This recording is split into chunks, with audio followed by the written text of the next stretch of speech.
gall fod yn anodd i ddod i rhywle fel hyn. Ond cofia, nid dim y diwedd dy daith. Gyda help dy weithio'r cyfiawnder ieuenctid a staff eraill sydd wedi hyfforddi yma, eith pethau'n esmwyth. Rwyt ti'n gwylio'r fideo hwn am ei fod yn bwysig i ti wybod y hawliau, a mae'n ddyletswydd ar Lywodraeth Cymru i wneud yn siŵr bod ti'n ymwybodol o dy hawliau. Paid poeni os yn sôn am lond ceg, neu'n eglur popeth i ti. Dyna rhoi llais cryfach i ti a dy helpu i ddelio pethau'n well. Mae dod o ochr Gymreig y bont hwn yn gwneud y sefyllfa dyn wahanol.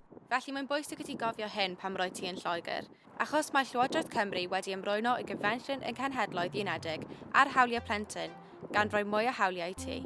Iawn, efallai bod hyn yn swnio fel lot o eiriau cyfreithiol trwm, ond mae'n gwneud gwahaniaeth i ti, a dyna beth yw pwrpas y fideo hwn.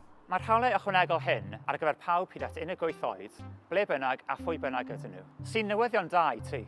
Maen nhw yno i dyddio gelid i rhag trais, niwed ac esgylistod.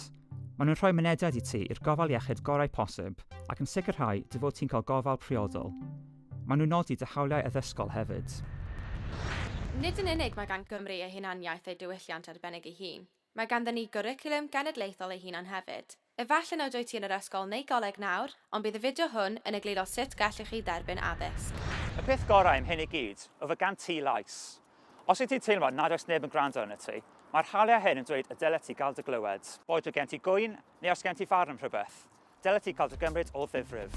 Dylai gweithio'r cyfiawnder ieuenctid to helpu ti tra'n brother di yma. Ein gwaith niw dy gydnogi di.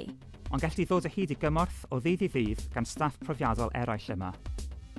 A bydden nhw'n dy helpu pam gei di ddyrfyhau, trwy cynnig cyngor, arweiniad a gwybodaeth i setlo yn ôl i fywyd y tu allan. Rwy'n ni'n gobeithio dy fod ti'n deall pwrpas y fideo hwn i ti. Ond os ddim, cofia, siarad i pobl sydd o gwmpas.